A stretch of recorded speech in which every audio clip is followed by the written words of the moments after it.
Bonjour à toutes et à tous, bonjour et bienvenue dans la 5e de couve, l'émission de débat autour du manga. Cette semaine, on va passer 1 heure à parler du manga Babel The New Hakenden de Yugo Ishikawa, car le tome 10, le dernier tome de la série, vient tout juste d'être publié aux éditions Crunchyroll. Alors, Babel, c'est quoi? C'est un manga fantastique, librement inspiré d'une célèbre série de romans au Japon nommée Nanso Satomi Hakenden. C'est un roman qui compte plus de 100 volumes et le titre peut se traduire par le conte des 8 chiens ou chronique des 8 chiens. Et si vous êtes un fidèle de cette émission, vous avez déjà entendu parler de Babel, notamment en début d'année, puisque la lecture des premiers tomes nous l'avait fait placer en tête de nos nouveautés manga préférées de l'année 2024. Et puis l'an dernier, dans une émission appelée Nos 10 samouraïs préférés dans les mangas du moment, il était dans les 10 ce titre. Je vous laisse vous y référer si vous voulez vous rafraîchir la mémoire avant de continuer l'écoute, mais sinon je vous propose un petit résumé de Babel The New Hakenden afin de repousser la magie des ténèbres qui envahit peu à peu le Japon. Un samouraï, Shino, un moine, Shudai, et un chien, Hachi, ou Yatsafusa, il y a plusieurs noms, partent en quête à la recherche de 7 orbes magiques qui les aideront à combattre le mal. Guidés par une force invisible, leur pas les mène face à de terribles épreuves. Et Cagnard, comment on conclut un résumé? Franchement, ça va être chaud. Oh, non, tu dois dire, et ça ne sera pas... Mais ça ne sera pas de tout repos. Ouais. La 5e de couve spéciale Babel, c'est parti. On ne pousse pas, s'il vous plaît. On ne pousse pas, c'est inutile. Le public n'est pas autorisé à assister aux épreuves éliminatoires. Moi, je crois que je pourrais être un très bon ninja. À quoi vous jouez? L'heure est grave, c'est pas le moment de faire les guignols. Mais on n'a rien d'autre à faire, on peut pas sortir. On va leur faire notre attaque secrète, l'attaque de la Tour Eiffel, ils vont rien comprendre. Et il faudra aussi parler des dessins animés, notamment des dessins animés japonais qui sont exécrables, qui sont terribles. Oh, les bâtards! Oh, this you crazy mother... Vous êtes en train d'écouter la 5e de couve, le seul podcast où l'on peut découper, charcuter, dépecer et aimer Babel The New Hakenden de Yugo Ishikawa. Salut Robin, salut Julie, salut Cagnard. Salut. Quelle lecture quand même Babel. Ça nous a tenu un an et demi. Ah on est toujours dessus, mine de rien. Par contre, il n'y a que nous, c'est ça le problème. Chut. Il met tout de suite les pieds dans le plat. Je vous laisse vous référer à la fin de l'émission les ventes de manga en 2024-2025. Et vous en saurez un peu plus et vous comprendrez très bien la référence de après, Robin. les éditeurs nous connaissent, ils savent qu'on adore les causes perdues et que voilà, ça fait partie de nos petits titres, un peu comme Journée Beyond Heaven ou autre, où voilà, c'est nos petits chouchous quoi. D'ailleurs, vous êtes éditeur de manga, vous avez des causes perdues dans votre catalogue, contactez-nous vite. Si vous nous découvrez seulement maintenant, nous sommes la 5e de couve. La 5e de couve, c'est le podcast Manga Hebdo depuis 10 ans maintenant. Donc scrollez sur vos apps podcast, il y aura toujours une émission pour vous. Et merci à tous de nous soutenir en écoutant vraiment. Merci à vous tous qui écoutez cette émission. Et si vous aimez ce qu'on fait, c'est important. Vous laissez un commentaire, tout de suite vous mettez une petite étoile, enfin non, 5 en général, ou un pouce, ou 5 pouces. Non, je sais pas, ça marche pas. Bref, partagez l'épisode autour de vous, commentez, mettez des notes. Merci pour ce que vous faites. Cette émission consacrée à Babel The New Hakenden va être découpée en deux. Il y a une première partie, on va parler des 6-7 premiers tomes. Et il y aura une seconde partie, à ce moment-là on vous préviendra, où on sera à 100% spoil sur toute la série, on dévoilera la fin, la totale, bref. Parce qu'en fait il y a une sorte de twist à un moment, et donc ça nous permettra de parler de la fin du manga. Donc on vous prévient quand on va passer ces 6-7 premiers tomes et qu'on passera en mode 100% spoil. Juste un mot sur Yugo Ishikawa, c'est un auteur qu'on aime beaucoup avec Cagnard depuis pas mal d'années maintenant, et pour cause, il a 65 ans. Et on le dirait pas, franchement, waouh, parce que là, moi j'ai vu des photos de 2018, mais on dirait un jeune homme. Franchement, c'est incroyable. Mais quelle stalkeuse. Jamais je suis allé voir sa tête. Après 2018, ça fait déjà un petit moment. Ça fait 7 ans, ouais, mais il y avait 58 quoi, tu vois. C'est vrai. Donc vraiment pas un débutant cet auteur. En France, on l'a découvert au début des années 2010 avec un manga appelé Sprite. Série de SF temporelle en 15 volumes dont on a déjà parlé à plusieurs reprises dans la 5e de couve. Et puis ensuite en 2018 il y a eu Wonderland, série en 6 volumes exercice de style, pas mal de rêve pop culture. Ça avait été aussi l'un de nos mangas préférés cette année-là. Je sais pas si tu t'en souviens, Cagnard. Ah bah oui, je m'en souviens d'autant plus qu'il y a un film avec Glandu Lardin qui est sorti il y a pas longtemps, qui s'appelle L'homme qui rétrécit, je crois, si je dis pas de bêtises. Tu y as pensé aussi? Ah bah fortement. Avec la scène du chat et tout. Bah oui, même si c'est pas du tout basé sur le manga, mais ça m'y a fait vraiment penser. Et Wonderland, c'était déjà, c'était énorme quoi. Je me souviens qu'on en avait beaucoup parlé, on avait beaucoup fait le forcing. Ça n'a pas aidé les ventes, mais on a toujours adoré ce manga quoi. Et donc on en arrive à Babel The New Hackenden. En France, on en parle donc depuis sa sortie, il y a un peu plus d'1 an. Mais en réalité, ce manga, il a été publié juste après Wonderland au Japon, donc en 2017, soit tout juste 2 ans après la fin de Sprite, et il l'a terminé en 2021. Les fameuses années perturbées, quoi, les années Covid. Donc, est-ce que ça a eu un impact? Je sais pas, on en parlera tout à l'heure quand on abordera la fin du manga. Mais en tout cas, voilà, les faits sont là et nous, on le découvre. Voilà, donc, on découvre une série qui s'est conclue il y a déjà 4 ans. Yugo Ishikawa a déjà refait une nouvelle série en 5 tomes depuis. Donc, bon, il bosse, hein, et il doit doucement commencer à penser à la retraite. Oh non, 65 ans, t'as la vie devant toi au Japon. Ça ferait une bonne idée d'émission, ceci dit. Est-ce qu'un auteur peut vraiment être à la retraite? Quand t'as passé ta vie à créer, est-ce que tu peux t'arrêter de créer? Bah ça dépend, oui, si t'as eu du succès, déjà ça aide on va dire, mais... Si tu peux en vivre, ouais, mais bon, quand t'es à la retraite, il y a un moment donné, tu as moins besoin de... Non, oui, c'est vrai qu'il y a moins ce côté-là, même si c'est malgré tout un travail très physique, et la retraite serait une bonne chose, je pense aussi, pour reposer ce corps endolori, mais... Après, il y a aussi peut-être des gens, ils lâchent tout ce qu'ils ont à dire, et après ils ont besoin vraiment d'un moment pour se poser et recharger leur batterie. Je pense à Isayama par exemple qui, moi je pensais aux chanteurs qui ont fait un tube genre Born to Be Alive, après il s'est arrêté la paix. Tout ce que j'avais à dire c'était Born to Be Alive. Bah peut-être. Enfin, je sais pas. Après, oui, enfin, moi, j'étais restée sur la section mangaka, quoi. Donc... Mais vieux mangaka. En plus, non, mais tu regardes un mec. Quand même. non, je pensais pas à lui. Je pensais à Leiji Matsumoto, tu vois. Il a dessiné jusqu'au bout, vraiment. Tezuka, il a dessiné jusqu'au bout. Ah oui. Enfin, j'ai l'impression que mais lui, il avait un problème mental, tu vois. Évidemment.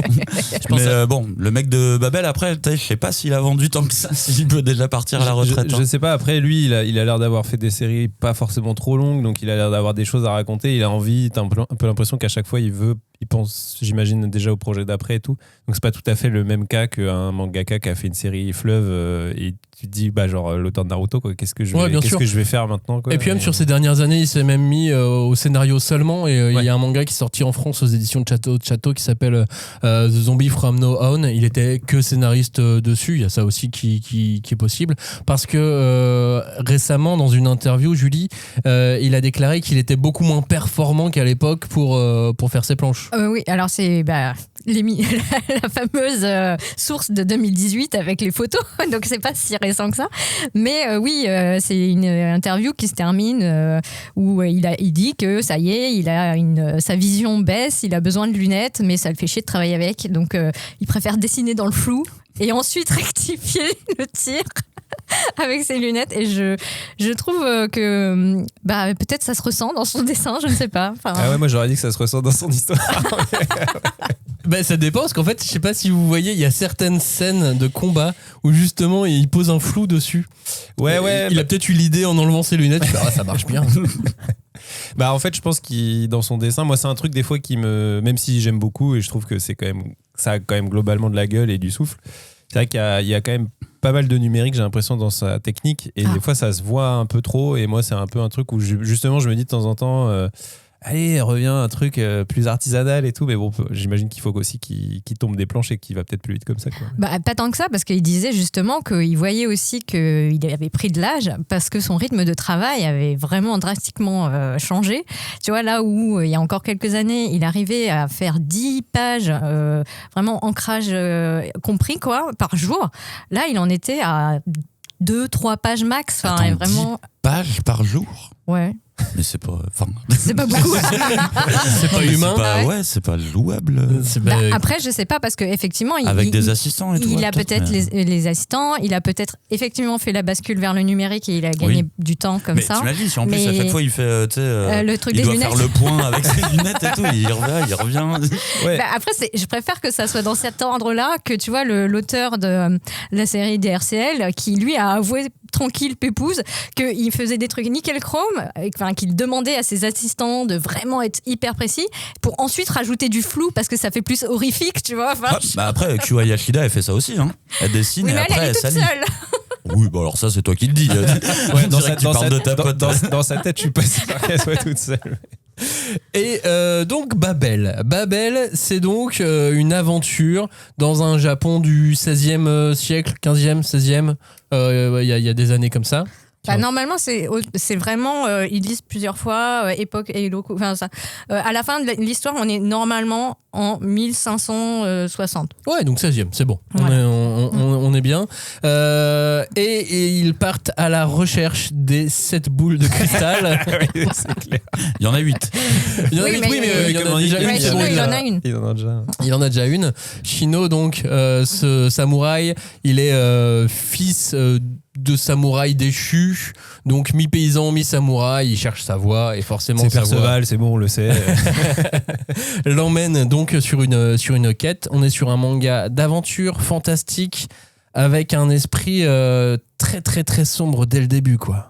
Ouais, bah moi je me souviens que à l'époque quand j'avais lu le tome 1 et qu'on l'avait présenté dans notre série, j'avais un peu dit c'est Berserk au pays des samouraïs parce que t'as un côté t'as vraiment l'impression de lire un manga de dark fantasy mais avec une vraie imagerie très Japon féodal tel que voilà on l'a déjà vu dans des séries et un côté voilà cette espèce de mélange et moi pour le coup c'était la première fois que j'avais vraiment l'impression d'assister à ce mariage très étrange entre la dark fantasy et le manga de sabre quoi de samouraï historique et il y avait une alchimie qui marchait super bien et c'est vrai que ouais, bah dès le tome 1 il y a quand même ce côté cette sorcière qui crée des espèces d'apparitions et de monstres il y a un truc vraiment très dans cette imagerie de dark fantasy ce côté l'horreur qui surgit de l'ombre qui surgit un peu du néant et tout et ça plus des belles pagodes et des samouraïs qui se battent ça donne vraiment un truc assez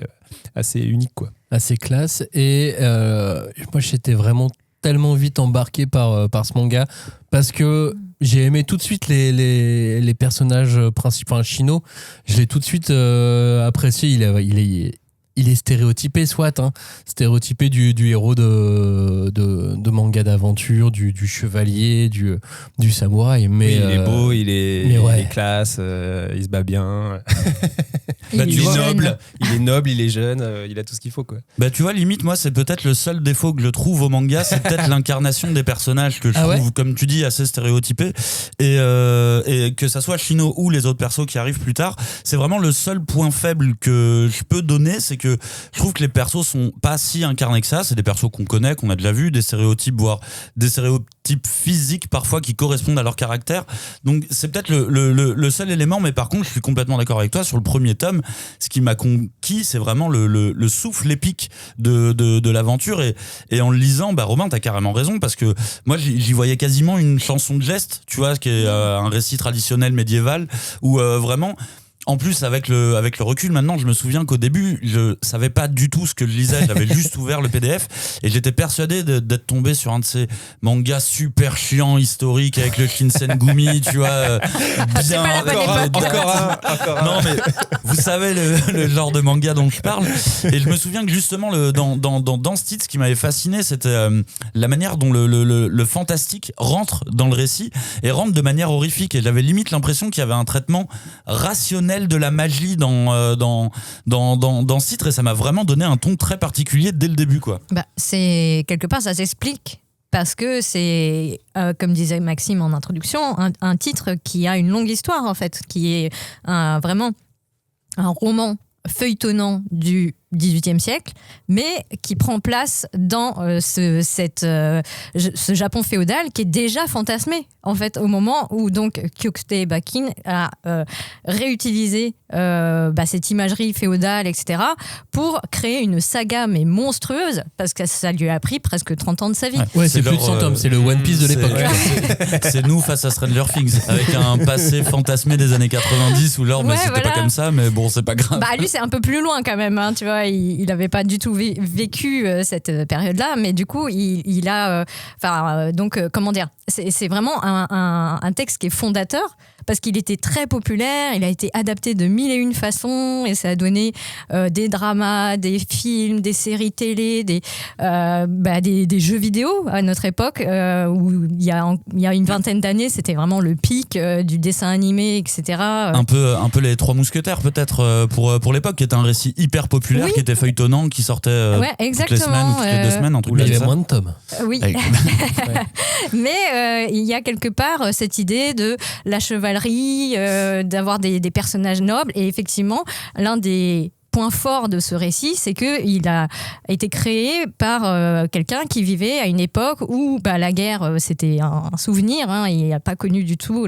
Il était vraiment dans la période de paix de l'époque Edo et du coup il a aussi beaucoup tenté d'infuser la philosophie qu'il prenait à son époque, qui était la mise en avant du confucianisme et effectivement quand tu regardes plus précisément la période féodale, c'était surtout des gens qui survivaient, qui se battaient comme des chiffonniers et il n'y avait pas beaucoup de code d'honneur c'était beaucoup plus viscéral quoi et j'aime bien parce que effectivement le manga de Ishikawa, il joue sur les 2 tableaux.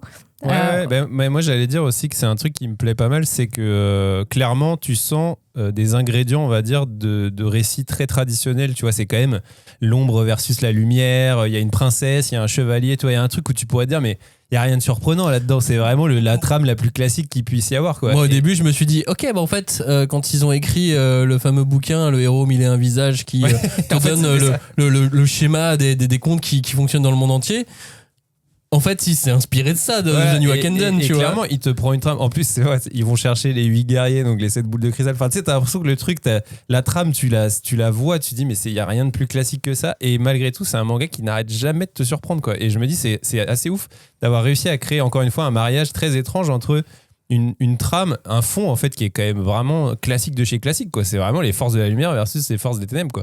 Et malgré tout arriver à te surprendre dans son déroulement, dans sa narration quoi en fait et son sens du récit, parce qu'en fait à chaque fois tu vas avancer dans des endroits très mystérieux, tu vas avoir une richesse visuelle, un truc qui va à chaque fois te happer parce que tu vas te dire mais quelle va être sa prochaine idée visuelle, sa prochaine idée de création, de monstres, de trucs. C'est ça, parce que moi j'ai encore en tête, il y a plein de défauts dans ce manga aussi, mais ça n'empêche pas que ça m'a pas du tout gâché ma lecture. Et j'ai gardé en tête vraiment des passages, des scènes, des dessins, et même des textes, alors des textes traduits soit, mais tu vois, tu parlais de ce que pouvaient être les chevaliers à l'époque. Il y a tout un passage où il explique qu'en fait les paysans font du riz et ensuite sont amenés à se battre une fois que la récolte est faite, puis ensuite doivent redevenir paysans et qu'en fait c'est juste de la chair à canon et que Samo il veut pas cette vie-là et ainsi de suite. Je sais pas, j'ai trouvé ça super bien amené au bon moment. Mais je pense que c'est une marquante quoi. Je pense que c'est un mangaka qui est écrit en scène en fait. À mon avis, il a des scènes en tête et il sait pas forcément tout de suite ce qu'il va en faire, mais il arrive à mon avis, il a peut-être aussi choisi ce récit-là parce que c'est un récit qui est connu, qui a une trame qui va lui permettre d'avoir un truc solide quoi. Et en fait ce qu'il veut lui c'est mettre les scènes qu'il avait en tête là-dedans quoi. Et j'ai vraiment l'impression de ça quoi. C'est-à-dire que c'est quelqu'un qui donc a une 60aine d'années et en fait depuis qu'il a commencé sa carrière de mangaka, c'est son but de mettre le Hackenden en manga. Sauf que c'est pas facile déjà et jusqu'à il y a pas très longtemps, on lui a toujours dit non, t'as pas le niveau, c'est trop casse-gueule, on va pas le faire. Et c'est très drôle parce que donc tout à l'heure je citais une interview où il disait qu'en fait c'était lié à un souvenir d'enfance puisque donc entre 1973 et 1975 il y a eu une série d'animation avec des marionnettes sur la NHK qui a rejoué donc pendant 2 ans plus de 100 épisodes pareil du Hackenden avec des petites marionnettes etc. C'était Kaamelott quoi. Ouais. Mais en tout cas ça a vachement marqué et ça a tellement plu en fait c'était très familial, les enfants étaient vraiment devant leur télé à 18h et ça a beaucoup plu, ils ont rempilé pour une année alors qu'ils pensaient faire ça rapidement et ça lui est resté. C'est vraiment, ça a illuminé son enfance. Et il a depuis, essayé de se documenter un maximum sur plein d'aspects de la série, du roman, et de trouver effectivement beaucoup de références visuelles aussi, notamment dans des estampes, parce que en fait, je pense qu'on n'a pas assez notre œil n'est pas assez exercé, mais il y a 2-3 fois où tu dis, ça, j'ai déjà vu cette compo, j'ai déjà vu ce personnage. Je me le suis dit plusieurs fois. Ah, c'est bien. Je pense que dans le tome tome 3 ou 4, où c'est carrément cité. Il cite Hokusai, etc. Enfin, il y a la petite astérisque qui. Hokusai qui était un des meilleurs copains de Kyokutei Bakin. Et donc qui ont créé ensemble en fait tout un tas de choses, qui sont restés très amis tout au long de leur vie en tant que les grosses restas de l'époque. Après il y a aussi de la peinture flamande du 16e, mais on est d'accord. Oui, on en parlera peut-être à la fin. Il y en a aussi non mais ouais, il y a plusieurs parties européennes aussi dedans, parce que dans ce manga, pour vous expliquer sans non plus trop spoiler, on a aussi un affrontement, donc on a une quête épique, mais on a un affrontement aussi entre les cultures / philosophie / religion japonaise versus celles qui viennent d'Europe, puisque les gens qui s'en prennent ou qui viennent foutre le bordel au Japon sont des occidentaux. Ouais. Non. En fait, c'est le récit d'une invasion du diable chrétien, quoi. En gros, c'est un peu ça que raconte l'histoire, quoi. Oui, mais après, si on la résume en très peu de mots, mais. Ouais, moi j'aurais peut-être nuancé en disant que c'est parce que il y a cette rencontre avec des nouvelles façons de voir le monde, que des forces démoniaques en profitent. Tu vois, en instrumentalisant les uns et les autres, les peurs des uns et des autres pour foutre le bordel. Et ils mettent cette nuance-là justement dans le manga, parce qu'il y a des moments où je me suis dit aussi, la vache, c'est vraiment contre l'esprit la ligne chrétien. de crête, quoi. Et en fait, il y a des nuances où justement ils disent non, ça fait partie des démons de la religion chrétienne. Ouais, parce que toute la scène avec le padré. Ouais. Finalement, le padré est montré comme un bon personnage de son côté, quoi. Alors que c'est censé être un démon. C'est ça, ouais. En fait, mais c'est pour ça que c'est encore une fois, c'est en fait les forces des ténèbres contre la lumière, et la lumière peut très bien être de religions différentes. C'est juste que voilà, chaque religion a en général les deux, et là, les forces de la lumière s'allient pour combattre les forces des ténèbres, qui visiblement s'allient aussi. Et puis on en arrive au point le plus important, celui qui moi m'a fait chavirer complètement pour le titre. Les chiens. Les chiens. Vous êtes amateur de chiens, vous avez entre les mains le meilleur manga qui parle de chiens. Je pense. Oubliez mon Shiba de Doki Doki ou je sais pas quoi. Vous avez les chiens les plus badass les plus stylés, de tout le manga que je connaisse. Oui. Et dans le tome 1, moi je sais que c'est cette scène vraiment qui m'a fasciné. Il y a une attaque qui est quasiment impossible dans le clan ennemi, et on envoie un chien se battre contre le démon qui est. Et le chien il fait John Wick, quoi. Et le chien, c'est John Wick, vraiment. Très bonne comparaison. Et vraiment, moi je trouve que c'est un truc tellement bête, mais qui fonctionne vraiment bien. Après, parce qu'il dessine très bien les animaux aussi. Tu vois vraiment des expressions dans les animaux. Ultra fan de chiens. Ah bah là, oui, mais il les dessine trop bien. Et je crois qu'il a fait un manga qui n'est jamais sorti en France, mais dans sa biblio japonaise, j'ai vu un bouquin en 2 volumes avec que des chiens. Ouais, bah ça va sortir chez Doki Doki.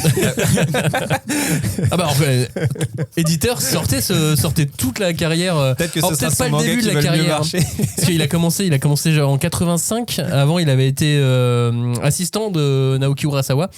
Parce qu'ils ont le même âge. Urasawa a 65 ans, quoi. Ah bah, on dirait pas. Est-ce qu'il dessinera jusqu'à la fin de sa vie? Sans doute, oui. Et il fera de la musique aussi. Il fera de la musique. Je l'ai vu en concert il y a encore 6 mois. Enfin, incroyable. Et donc les chiens importants.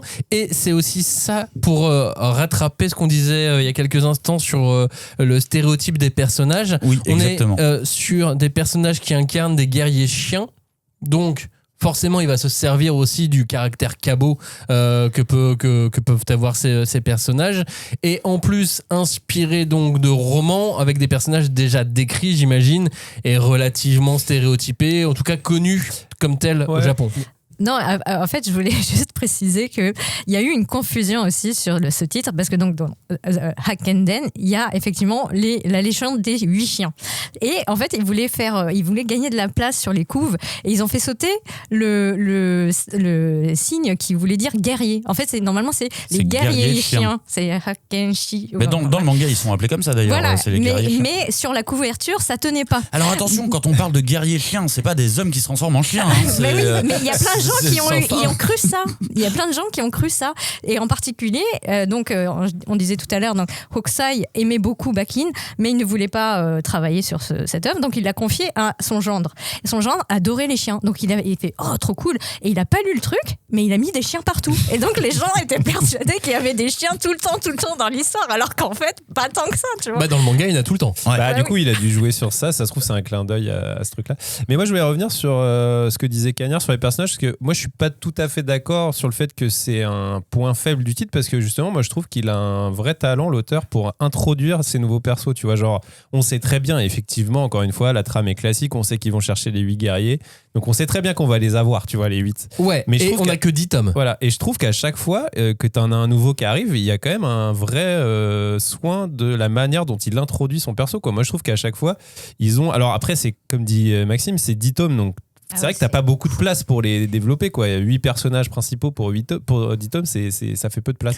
Mais après, attention, je suis complètement d'accord, les personnages sont très bien intégrés à l'histoire à chaque fois. La manière dont ils atterrissent dans l'histoire, je trouve que c'est très bien fait. Par contre, je trouve qu'au-delà de leurs stéréotypes, on n'a pas grand-chose derrière. On n'a pas grand-chose pour... Mais 10 tomes aussi, ça, c'est comme le problème de place, mais je trouve qu'à chaque fois, leur introduction, leur backstory, elle est pas forcément très développée, mais il y a ce qu'il faut, quoi. Tu vois, t'as les éléments, tu t'as capté, quoi.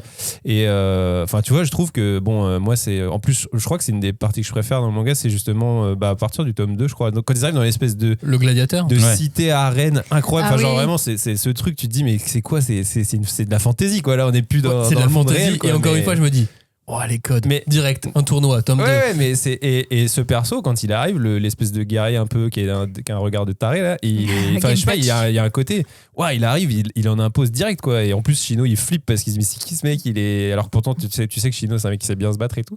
Et je trouve, à chaque fois que t'as un de ces nouveaux guerriers qui apparaît, il y a quand même ce truc, l'espèce de mec hyper balèze qui se fait tirer dessus, ça lui fait rien, là, Kobungo, je sais plus comment c'est. Kobungo, je sais pas, il a son histoire, elle est cool, quoi. Quand il arrive, il est super bien intégré. Donc c'est vrai que, voilà, encore une fois, c'est un manga qui est paradoxalement est très dense, mais se lit extrêmement vite. Moi, c'est un truc qui me frappe, c'est que vraiment les tomes, tu peux les lire en 10 minutes et tu te dis, le gars, les pages qu'il a fait. Et tu te sens pas arnaqué au bout de 10 minutes.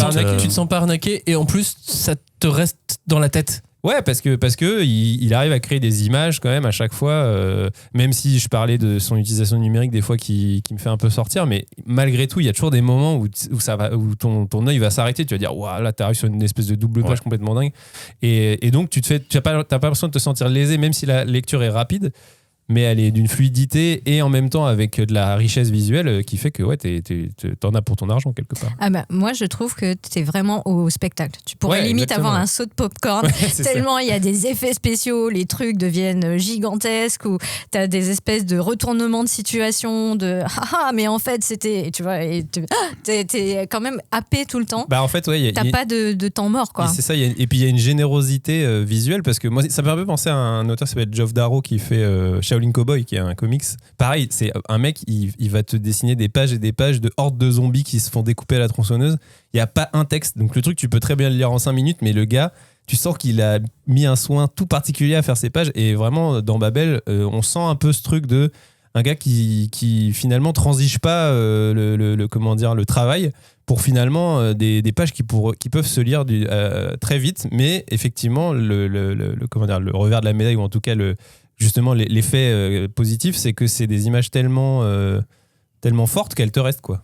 Et les premiers guerriers qu'on trouve donc dans les 4-5 premiers tomes, ils ont chacun vraiment leur arc d'introduction. Donc on parle je veux l'appeler le gladiateur, c'est Genpachi, parce que on est dans une sorte d'arène, même imagine une arène romaine, c'est le Colisée, c'est le Colisée, et donc c'est combat à mort, quoi. Ouais, c'est combat à mort, et puis avec tous les trucs dégueulasses qui accompagnent, avec le préfet, enfin tu vois, tout le truc libidineux, dégueulasse, le pire de l'homme. C'est vraiment, il y a ce côté, le pire de l'homme, on va le chercher, quoi. Ouais, parce que le dirigeant de cet endroit, il est vraiment dessiné incroyablement laid. C'est parfait. Il est repoussant. Mais c'est ce que dit vraiment... Robin dans ce cas, c'est que même dans le lait, ça fourmille de détails, en fait. Et jusque dans son incarnation finale, qui est vraiment, il devient vraiment la pire créature qui existe.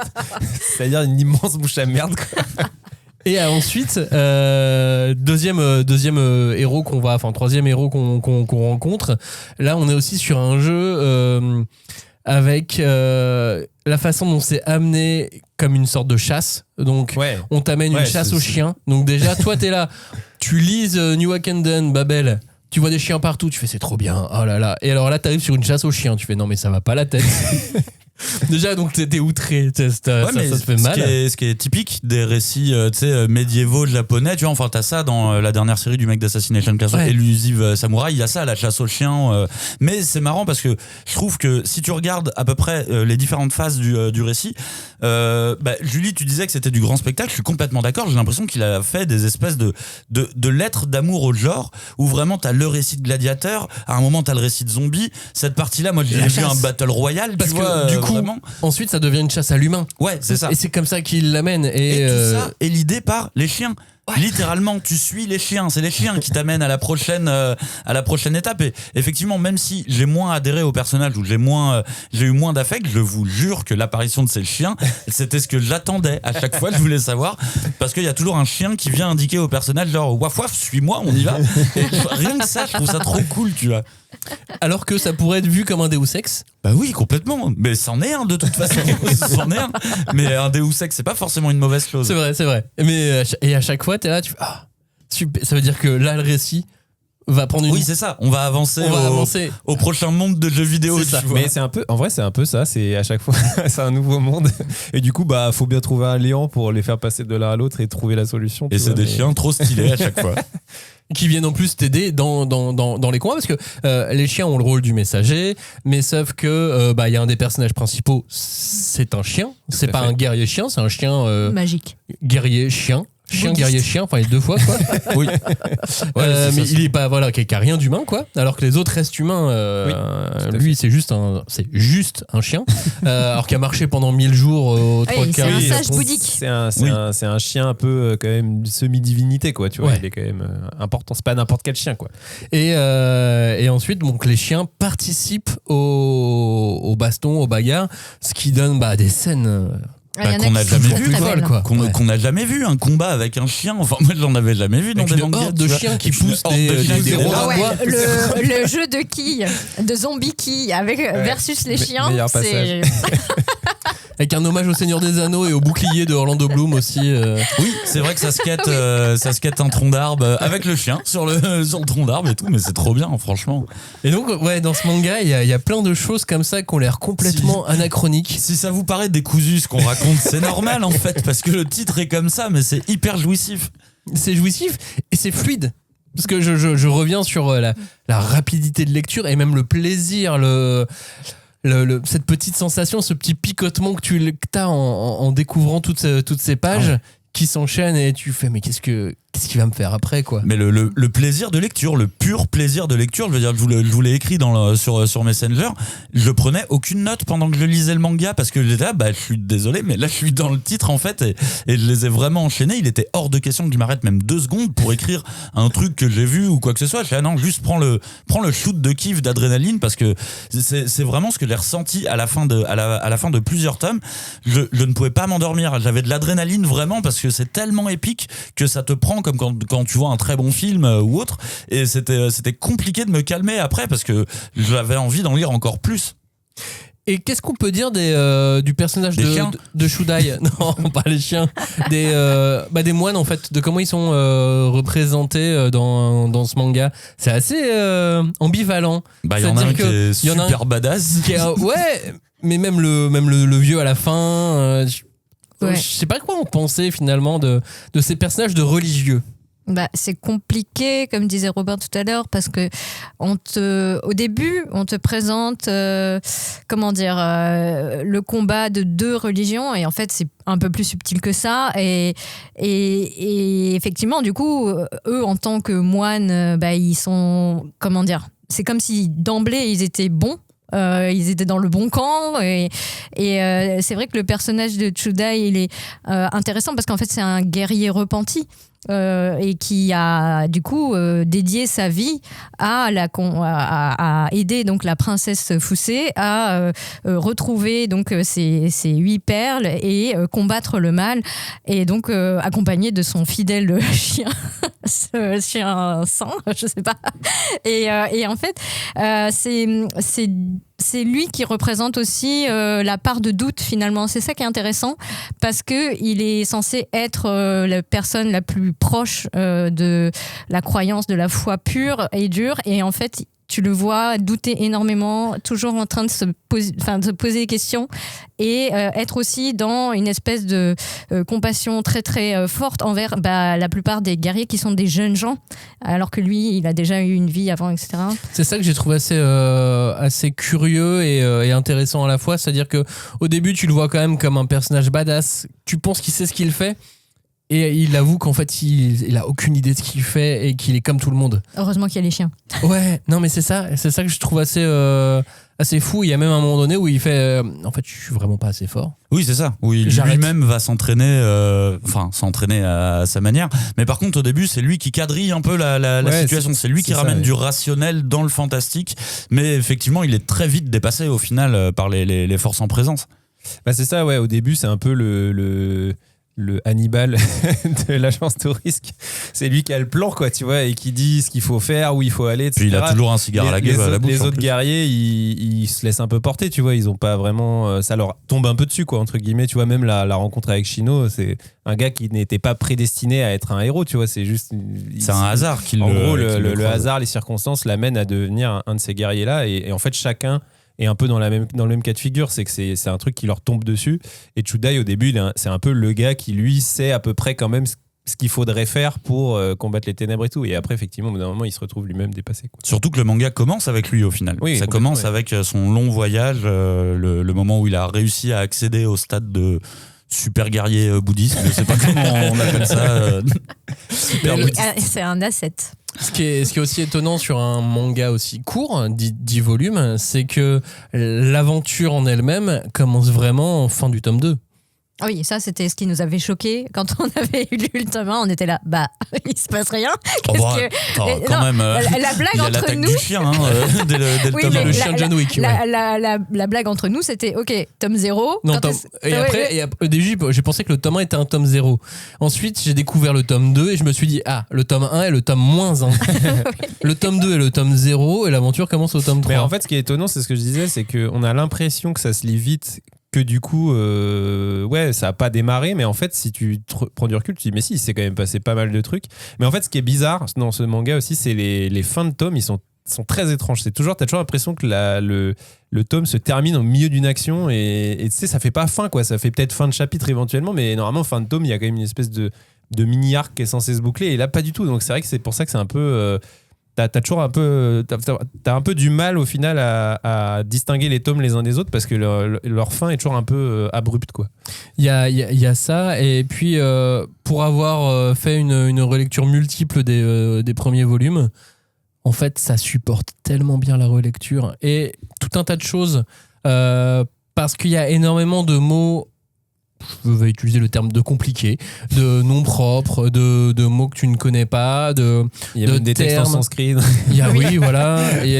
Culturellement, il y a des choses que la plupart d'entre nous, alors si vous le maîtrisez, c'est tant mieux et ça sera encore une meilleure lecture, mais que nous, on ne maîtrise pas. Et donc, quand tu as déjà avancé, que tu es au tome 6, que tu reviens au 1, il y a des choses qui, ça y est, te sont rentrés dans la tête, la mélodie, la façon dont tu le lis, et ça devient encore plus agréable, même. Ouais, et puis le fait de se rappeler de cette fluidité, du fait que c'est des tomes qui se lisent vite, c'est un truc qui peut t'amener à les relire, en fait, je trouve aussi, parce que en général, on est tous pareils, quoi. Notre temps est compté, quoi. Donc, quand tu lis un truc, tu veux aussi savoir le temps que ça va te prendre, etc., d'une certaine manière.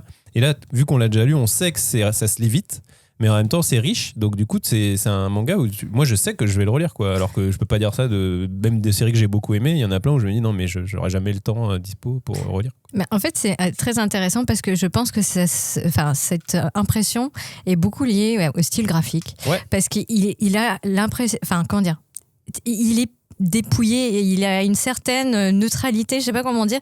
Des fois, tu as l'impression que la page elle est vide, et puis quand tu te plonges dedans et que ça devient un récit, une narration, en fait, c'est un support, quoi. Je veux dire, comment dire, c'est un trampoline. Tu passes d'une case à l'autre en marchant, mais en courant d'une case à l'autre, et du coup, tu t'enfonces pas, en fait, forcément dans le dessin. Enfin, je veux dire, t'es pas aspiré non plus, alors qu'il est très très riche son dessin, et en fait, tu ne gardes que l'essentiel. Enfin, je sais pas, c'est vraiment une sensation, effectivement, où tu passes, enfin, tu cours dans l'histoire, en fait, en même temps que les héros.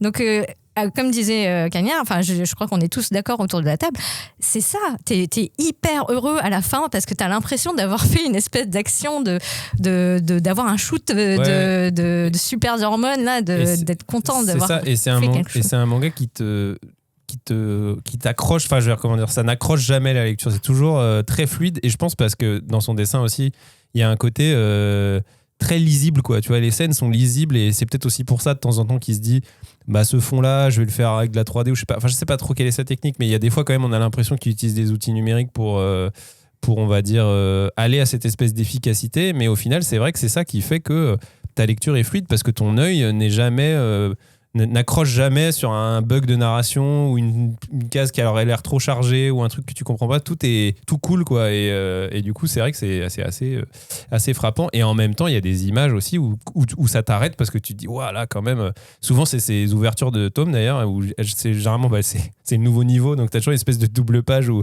il va te présenter globalement où t'arrives, et tu dis waouh, quand même là il s'est quand même cassé le cul à la faire cette page, quoi, et c'est vrai que cet équilibre-là fonctionne vachement bien aussi. Oui, c'est dans ces doubles pages où il représente tous les personnages. À chaque fois, il réintègre la dernière double page du tome précédent, et c'est assez marrant comme manière de faire, parce que du coup, il raconte pas l'histoire, il te montre juste la dernière action qui est symbolique.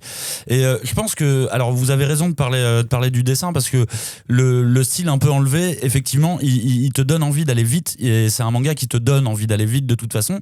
Et il y a un truc que j'ai remarqué au niveau du scénar, parce qu'il faut pas le laisser de côté non plus, c'est qu'il y a aucun plan que les personnages décident qui se déroule comme prévu. En fait, ils ont toujours un objectif qui est contrarié, qui va être dérouté, et ça fait qu'en fait t'es un peu à la manière d'un casino, ils remettent toujours une pièce. Alors, ok, bon, là, l'objectif, il est simple, il faut aller dans cette forêt. Ah ben non, finalement, au milieu de la forêt, et ils ne vont jamais au bout d'un seul de leur objectif. Mais en fait, on sait très bien que l'objectif, c'est l'affrontement final, le bien, le mal, comme tu disais. Et en fait, ça m'a mis un peu de temps avant de le comprendre, ça, parce que on est habitué où point A, point B, t'avances, et effectivement peut y avoir des galères entre le point A et le point B, mais là le truc c'est qu'ils arrivent quasiment jamais au point B.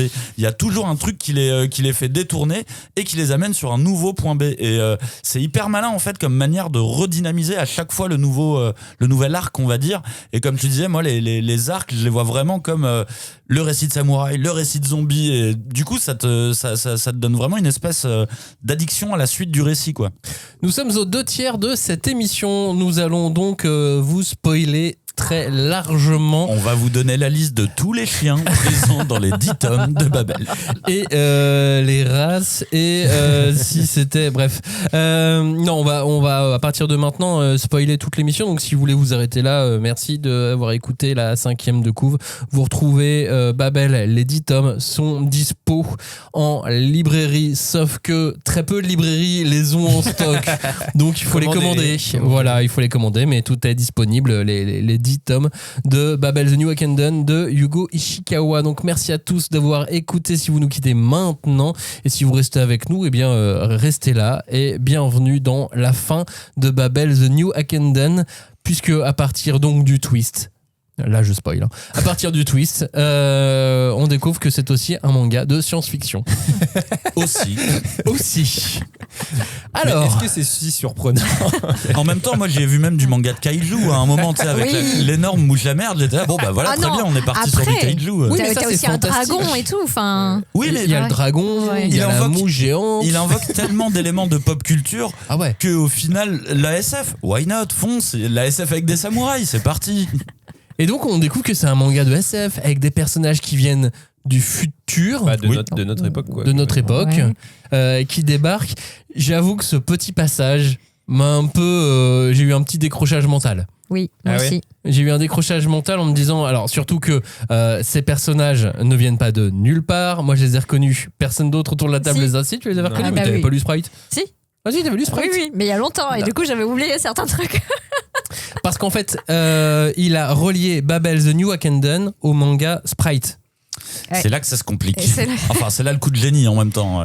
Ouais, moi aussi je trouve que c'est du génie et en même temps je dis mais pourquoi, et en même temps je dis mais c'est génial, et après je me dis mais fallait pas. Mais ouais, c'est un peu confusant quand même. Tu te demandes où est-ce qu'il va en venir, parce qu'en plus t'as les infos au compte-gouttes, parce que tu les vois une première fois et puis après il y a quand même 3 tomes encore pour conclure cette histoire.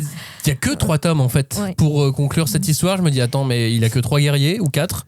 Ouais. Donc on est censé en avoir 8, il te reste 3 tomes et là tu nous fais venir des mecs du futur d'un autre de tes mangas, parce qu'au début j'ai eu quand même eu un doute sur ah bah bravo mon gars, tu recycles tes chara-design mais tu les recycles bien comme il faut tes chara-design quoi. Alors moi en fait, pour être tout à fait honnête, déjà j'ai pas lu Sprite donc j'ai pas vu la référence, et en fait ça m'a même pas spécialement choqué parce que comme disait Cagnard, on est tellement dans un manga où on passe d'un monde à l'autre en fait, tu vois, que là je me suis dit ok, là, du coup, c'est le monde où on va arriver avec des mecs de notre époque. Pourquoi pas, tu vois, finalement, sachant qu'en plus, il débarque au début de cette espèce de nouveau mini-arc qui est le dernier, quoi, qui commence comme un vrai truc de zombie, tu vois. C'est le moment où il y a l'espèce d'armée mort-vivante de samouraïs qui les attaque et tout.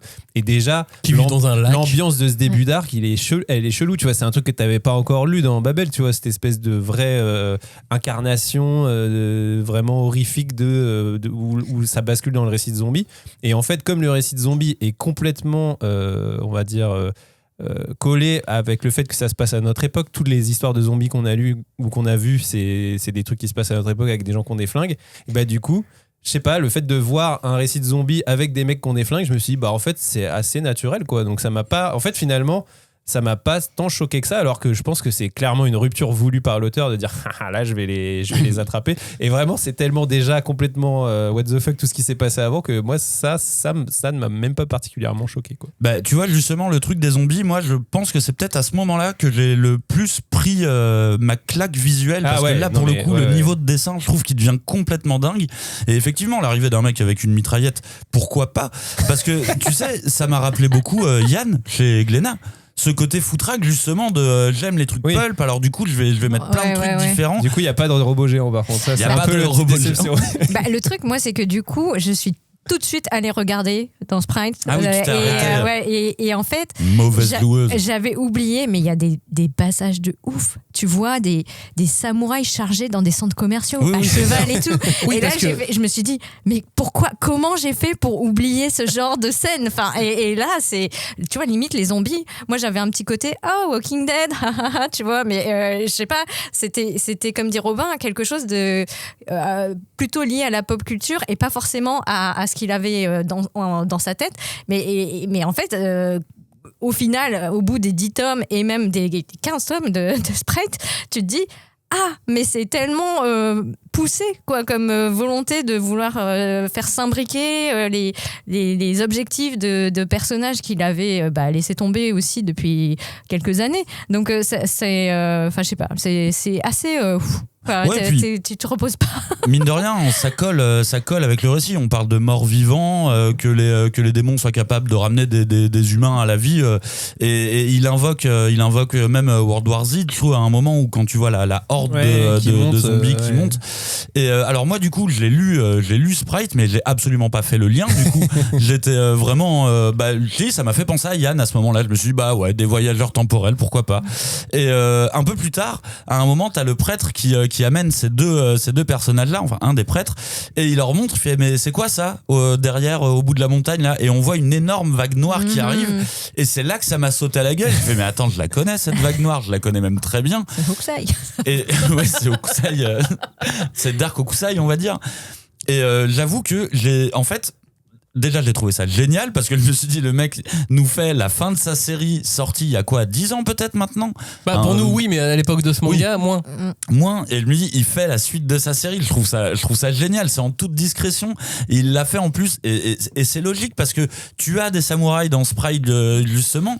Ça marchait très bien. Et au final, quand je réfléchis bien, je me dis, mais parce que avant de lire le 10e tome, je me suis vraiment dit, c'est impossible qu'il puisse finir sa série en un tome. Je me suis dit la même chose. En fait, oui. Il manquait que les voyageurs temporels. Mais alors, attends, remettons tout un petit peu dans du contexte. Mais pourquoi du contexte ? De toute façon, c'est tout et n'importe quoi, ce manga. Mais non, alors, donc, on est dans cette histoire fantastique, adaptée librement, du coup, très librement, de The New Hakenden. On arrive donc sur les tout derniers volumes. Là, à ce moment-là, on a donc des personnages qui viennent du futur, qui débarquent, et dont un va se révéler être un guerrier chien. Tout à fait. Qui ensuite, en fait, viennent d'un autre manga à lui qui s'appelle Sprite. Moi, dans ma tête, mais j'étais complètement what the fuck. Et surtout, à ce moment-là, j'ai fait le lien avec ces espèces de vagues noires. Alors moi, je l'ai pas vu. Les vagues du temps, ouais, du coup. Dans Sprite, et j'ai fait... Ok, donc tout est lié depuis le début.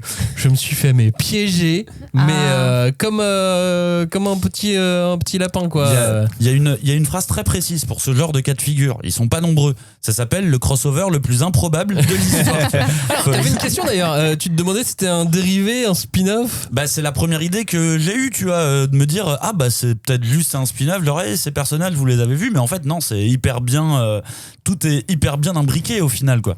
En fait, il a dit que il voulait tellement créer Hakenden, enfin adapter Hakenden en manga, parce que pour lui c'est vraiment le but ultime de sa carrière en tant que mangaka, que en fait Sprite c'était déjà une façon de s'entraîner à faire des samouraïs, à dessiner des combats, des sabres, des chevaux, etc. Batailles. Oui, parce que dans Sprite, il y a tout un arc qui est l'arc de Nobunaga, où on retrouve donc ce méchant, probablement le même méchant que dans The New Hakenden, que dans Babel, qui est aussi déjà dans Sprite, et donc il y a tout un arc là-dessus vers la fin du manga. Où ça fait littéralement baston samouraï contre GIGN avec AK-47, ce qui est évidemment très fun en plus, tu vois. Oui, et surtout parce que c'était sa façon à lui de contourner l'interdiction de ses tantos. Je lui avais dit non, t'as pas le niveau et tout, et lui, on va faire un arc temporel, ils vont aller dans le passé, et puis comme ça, voilà, ils pourront se battre et tout.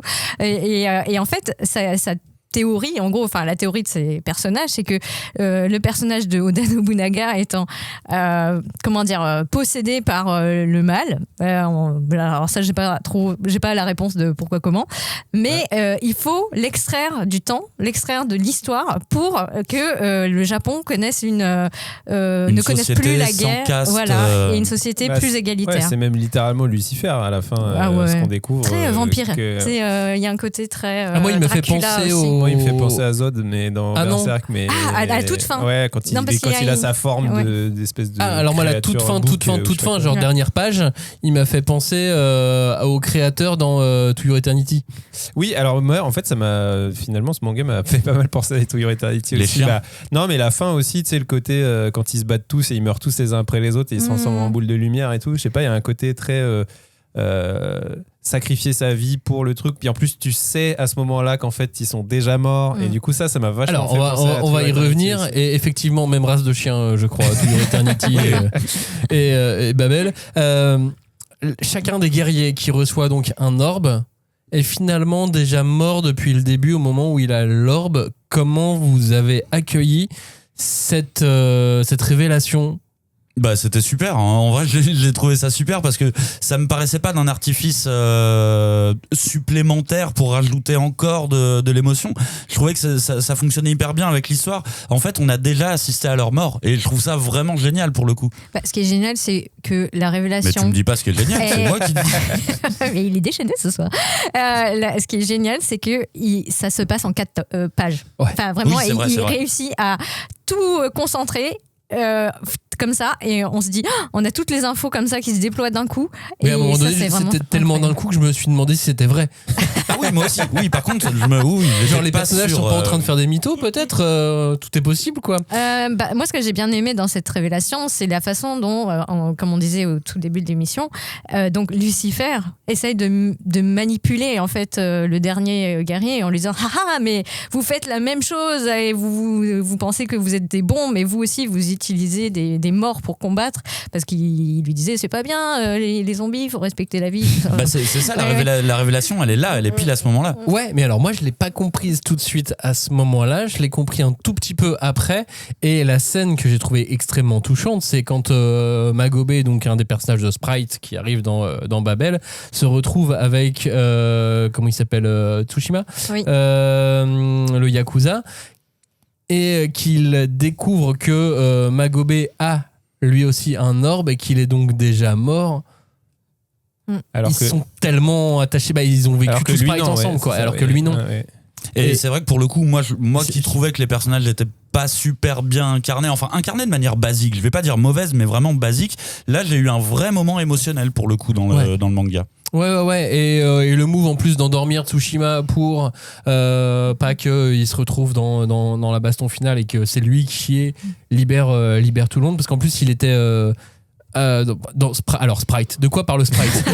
Ah non, alors là, si on s'embarque là-dedans, c'est fini. En quelques notes, c'est un manga, c'est une aventure temporelle avec une lycéenne qui est envoyée dans un monde post-apocalyptique, dans le futur d'abord, puis ensuite ils reviennent dans le passé, on part en 2060, puis ensuite on revient au XVIe siècle également. Donc on se retrouve dans un univers comme ça temporel, avec des vagues noires qui emportent les gens, et avec notamment des enfants qui, eux, vont les enfants perdus qui vont qui refusent de grandir, qui vont de période en période. Et donc Magobé, l'enfant qu'on retrouve dans Babel, a 258 ans. Oui, parce que lui, il vient du XVIIIe siècle. Puis ensuite, il voyage dans différentes époques parce qu'il s'est enfin donc rendu compte que pour atteindre son idéal de vie égalitaire, sans caste, etc., il a donc cet ennemi qui est donc Oda Nobunaga maléfique, parce que bon voilà. Et c'est marrant à quel point ce personnage historique a existé est devenu pour certaines fictions l'incarnation du mal. Enfin, il y a Kyo aussi qui joue beaucoup là-dessus. Oui, tu l'as dit toi-même, hein, oui. Tu l'as dit toi-même. Mais parce que ça me paraît évident. Mais c'est pas le vrai méchant. Oui, bien sûr. Alors que dans l'histoire, c'est aussi considéré comme un des plus grands seigneurs de guerre du Japon, de l'histoire du Japon. Donc c'est un peu alors Napoléon, quoi. Il a été longtemps. La comparaison, c'est celui qui a unifié le pays, en gros, qui a commencé l'unification. Voilà, mais c'est vrai qu'il est rarement présenté du côté positif. En tout cas, dans les mangas qu'on a lu. Oui, dans ceux qu'on a lus. Mais ça me fait doucement rigoler parce que tu sais, plus je repense à cette manière dont l'auteur a lié les deux mangas, et plus j'ai l'impression que c'est un sale gosse, parce que dans cette interview, il dit bien que ses éditeurs lui disent t'as pas le niveau pour le faire. Et alors ok, au moment de Sprite, il le fait pas, il fait venir quelques samouraïs et tout. Mais je trouve ça vraiment hyper culotté genre là maintenant j'ai le droit de le faire. Ouais bah ok, bah je vais le rattraper du coup à ma série précédente. Ça fait vraiment revanche quoi. Ouais, il y a vraiment un côté revanche petit con. En revanche, on a un sentiment quand on voit ce twist arriver, ces 3 derniers tomes, qu'il avait besoin de 2 ou 3 tomes en plus, non? Bah déjà pour nous expliquer le titre, parce que c'est aussi grâce à la fin du manga que enfin Babel on comprend pourquoi ça s'appelle comme ça. Ouais, c'est marrant parce que j'ai une collègue, je lui en parlais ce matin, je lui dis j'ai lu un manga qui s'appelle Babel, elle me fait en rapport avec la tour de Babel, alors je fais oui, mais juste dans le dernier tome par contre. Et c'est là où je parlais de référence à la peinture flamande, puisqu'effectivement on a en gros une vue d'artiste de le fameux tableau de Bruegel qui représente la tour de Babel. Mais c'est vrai que moi j'avoue, je suis assez curieux d'avoir votre avis là-dessus. je suis pas sûr d'avoir bien compris pourquoi ce manga s'appelle Babel. Qu'est-ce qu'il a vraiment voulu dire en utilisant ce mythe-là? Parce que, alors après, j'ai quand même bien compris que Babel, c'est quand même une histoire de justement faire se confronter des mythologies, que ce soit la religion chrétienne, le confucianisme, bouddhisme et compagnie. Le fait qu'il fasse aller en écho 2 œuvres à lui aussi, tu vois. En gros, il confronte la mythologie de Sprite avec la mythologie de Babel et tout. Mais du coup, j'ai pas compris pourquoi c'était ce mythe-là qui lui donne le titre, c'est-à-dire l'histoire de la Tour de Babel. Bon, alors moi, je suis pas un expert en catéchisme et tout, mais a priori, c'est une ville, en gros, un énorme chantier pour construire la plus haute tour qui permettrait de s'élever et d'aller au niveau des dieux. Au niveau de Dieu. Pardon. Et comme le chantier est en gros une espèce de combinaison de plein de cultures et de civilisations différentes qui doivent construire la même tour, ils n'arrivent pas à s'entendre. C'est la punition divine. Ouais, c'est la punition divine pour avoir voulu atteindre Dieu. Dieu a créé différentes langues et a cassé l'harmonie humaine. C'est ça. Voilà, c'est à partir de là. Parce que le seul moyen, en fait, pour se détacher de Dieu, pour pas dépendre de Dieu, pour dépendre d'eux-mêmes, de s'échapper, ils voulaient donc atteindre le ciel en construisant la tour la plus haute possible pour ne plus avoir à dépendre des dieux. Mais à la fin, ce qui se passe, c'est que comme ils n'arrivent pas à se comprendre et à s'entendre, ils n'arrivent pas à construire cette tour parce que ils n'arrivent pas à communiquer en fait. Au final, oui. Quoi. Mais parce que Dieu a créé toutes les langues et c'est à partir de là que les humains ne se comprennent plus. Et toutes les religions et ainsi de suite, d'où l'affrontement de religions et ainsi de suite. C'est pour ça que moi je vois un lien avec Babel, le manga, dans le sens où là, on te parle de christianisme, de confucianisme ou autre, alors qu'en fait, c'est bien contre mal, tout simplement. Mais ils se parlent avec des langues différentes, des religions différentes, et donc forcément, ils se comprennent pas. Et même des armes différentes. Le côté arme à feu versus arme blanche, je trouve même qu'il indique aussi ce genre de... Oui. La modernité, la tradition. Pardon. Non, moi j'ai trouvé plutôt que ça faisait partie de ces thèmes récurrents parce que du coup, en regardant Sprite, tu vois quand même les tours, les enfants, les chiens, les samouraïs, les insectes géants, ça revient dans les deux. Plus la vague du temps, effectivement. Mais d'ailleurs, dans Sprite, c'est une tour qui se déplace. Mais oui, c'est une tour qui se déplace dans le temps. En fait, elle est dans l'immeuble, elle est chez son oncle. Ouais. C'est toute la résidence qui se bat dans le temps. Et en fait, déjà, il y avait ce clin d'œil, je pense. Donc, la tour qui est posée donc, sur un immense centre commercial envahi de samouraïs et d'insectes géants. C'est vraiment horrible. Vous donnez de plus en plus envie de le lire.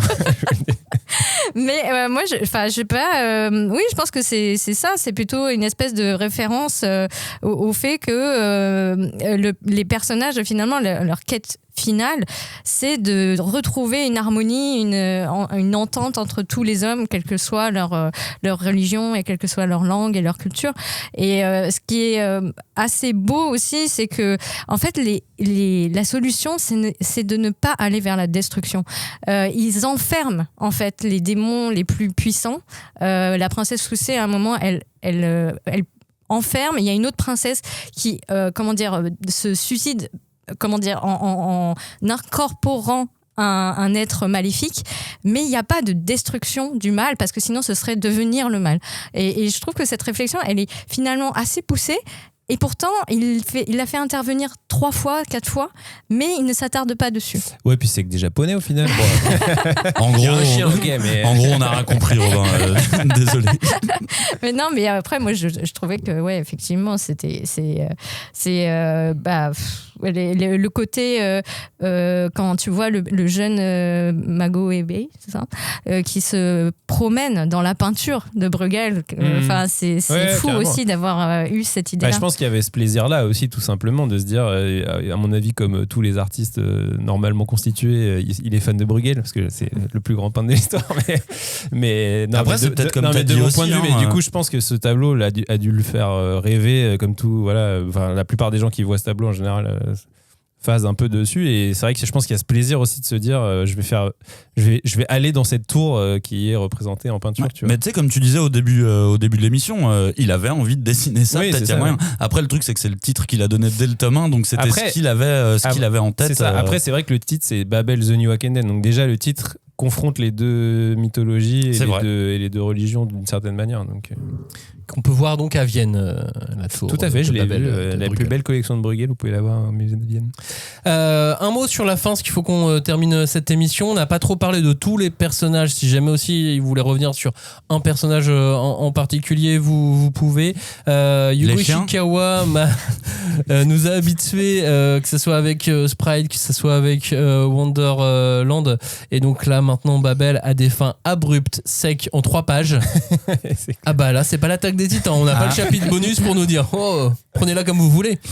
Ah là, c'est la fin quoi. Ah bah moi je l'ai relu du coup parce que j'étais là, oh là pardon, j'étais pas concentré, je reviens, ah si non, j'étais concentré, c'est juste en 3 pages. Et même pas un post-face genre salut, c'est moi Yugo. C'était ça Alors que je voulais cette vous dire. fin, je voulais vous dire, ah non, que dalle, fin. Et pub pour un autre manga quoi, pub pour Hokuto no Ken. Tu vois, Tu ne le savais pas, mais ce manga était déjà mort. Qui est aussi un spin-off d'ailleurs de Sprite. Ouais, non, je sais pas. Moi, pareil, comme Cagnard, moi j'ai relu parce que j'avais oublié que j'avais lu la fin. Mais. Après, elle est vachement bien la fin, moi je trouve. Ah, mais oui, non, Elle mais est c'est pas abrupte, un- mais c'est- c'est pas un elle est- défaut. Elle est bien quoi. Mais du coup, les personnages marquants, moi j'aime beaucoup la sorcière, increvable. Elle est vraiment, elle est tellement forte. Ah ouais, moi je parlais des guerriers chiens, t'as direct que tu pars sur la sorcière quoi. Non, parce que je trouve qu'elle est elle est marquante. Enfin, c'est quand même le vrai méchant. C'est pas le dernier boss, mais c'est quand même la première qu'ils affrontent et elle va les suivre tout du long. Jusqu'au jusqu'au tronc d'arbre quoi. Ouais. C'est celle qu'on Tome voit le 8, plus hein, en tout tome cas, 9. c'est celle qui revient et puis c'est l'opposante directe de Shino en plus. Non, moi j'ai pas vraiment de si vrai, effectivement la scène la séquence chez les gladiateurs, je l'ai vraiment trouvé Ouais, moi dantesque, aussi, assez folle et non, j'ai rien de plus parce que je pense que je suis encore marqué de ma lecture parce que moi j'avais terminé, enfin j'arrivais au tome 9 mardi je crois, on a récupéré le PDF du 10 et en fait je me suis laissé pour lire le 10 vraiment hier parce que je voulais que ça soit frais avant d'enregistrer. C'est parce que tu voulais pas que ça se termine. Et on enregistre cette émission un vendredi. Oui, Voilà. Et je voulais vraiment me le garder vraiment pour la fin et ben franchement j'ai eu trop raison, je suis trop en accord avec moi-même. C'était vraiment trop cool, c'est une lecture qui est folle, c'est une lecture qui... Alors le manga a fait un bide, je vois toutes les raisons du monde pour lesquelles ce manga a fait un bide. Les couvertures, Commercial. le style, Les couves sont le jolies, dessin. franchement. Oui, mais elles ne sont pas tentantes pour un seinen de samouraï. En tout cas, on a vu un peu plus expressif, quoi. Là, c'est très illustratif. Donc, je comprends parfaitement pourquoi le titre n'a pas fonctionné. Par contre, j'interdis à tous les auditeurs de la 5e de couve de au moins essayer. Au moins essayer ce titre parce que c'est quelque chose. Hein. Moi, ça va me rester en tête assez longtemps.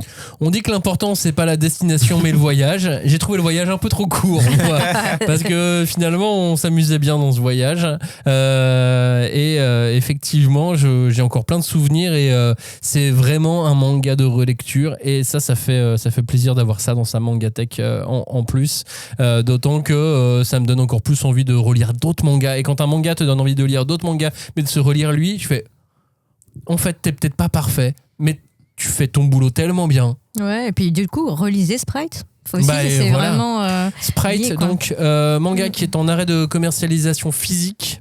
Il n'est donc plus trouvable neuf en magasin. Je vous déconseille l'achat d'occasion puisque j'ai checké avant cette émission, j'ai vu le tome 15 à 150 €. Quoi ? Pardon. Voilà, donc ne faites pas ça. Si vous voulez faire un bon investissement, oubliez les cryptos. Achetez Babel maintenant.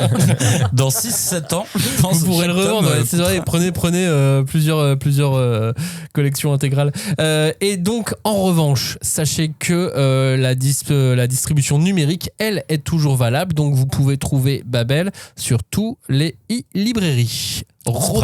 Sprite, j'ai dit Babel. Ouais. Oui, mais les aussi, deux, tu Babel, peux trouver les les deux. deux. Et donc, Sprite, vous pouvez le trouver dans toutes les librairies. Robin, c'est à toi pour le mot de la fin. Ouais, bah. Ton avis sur la fin et tout. Alors moi, ce que j'aime avec Babel, c'est qu'on a un peu l'impression d'avoir une version condensée d'une série en plusieurs arcs, mais là, c'est des arcs qui sont très courts et je pense qu'en fait, la relecture va aussi permettre de réapprécier différemment des arcs par rapport à d'autres, tu vois. Parce que moi, je suis un peu comme Cagnard, celui qui me reste, c'est un peu le Colisée avec la mouche à merde géante. Mais en vrai, là, j'y repense et je me dis, putain, en fait, quand même, l'invasion zombie et les troncs d'arbres, c'est quand même un truc de ouf. Et la princesse dragon. La princesse dragon, tellement stylée. stylé. Avec les bateaux qui arrivent et tout. Et, Ils se font cramer. et le mec Kobungo qui se fait tirer dessus des boulets de canon et ça lui fait. Enfin, en fait, il y a plein de scènes complètement inoubliables dans chaque arc différent. Donc en fait, je pense qu'il y a aussi cette relecture-là va avoir aussi ce plaisir de redécouvrir les arcs et de se dire en fait celui-là il est bien aussi. J'arrive pas à savoir c'est lequel mon préféré, etc. Et non, franchement, j'ai assez rarement lu un manga qui était aussi dense et qui se lisait aussi vite. C'est un truc assez fou comme expérience. Mais il manque quand même l'arc de révélation de Samo et du pote de Shino d'enfance. Ouais, non, mais je pense qu'il y a quand même, parmi ce que tu disais, le fait que c'est un titre imparfait, effectivement, je pense qu'il est trop court malgré tout, mais peut-être que s'il avait fait comme Sprite 15 tomes, peut-être qu'on en aurait eu plus pour. Tu vois, on se serait peut-être moins senti frustré à ce niveau-là, mais en même temps, c'est tellement bien ce qu'on a lu aussi que voilà quoi. Exactement. Merci à tous d'avoir écouté cette émission Babel The New Hakenden, donc de Yugo Ishikawa, disponible en librairie. Tout est sorti, les 10 tomes aux éditions Crunchyroll. Merci à tous d'avoir écouté cette émission. La semaine prochaine, on va parler de celui qui a eu dans son studio en tant qu'assistant Yugo Ishikawa. C'était sur cette série-là ou pas? On parle de Naoki Urasawa, je crois pas que c'était sur cette série. Elle était trop récente. On fait une émission dédiée entièrement à Monster de Naoki Urasawa la semaine prochaine. Ouais, ça va être vraiment très chouette. Merci à tous de nous avoir écoutés. Vous n'oubliez pas de laisser un petit commentaire ou de partager l'émission autour de vous ou d'en parler même autour de vous. Merci à tous de nous avoir écoutés. À la semaine prochaine. Ciao. Merci. Salut.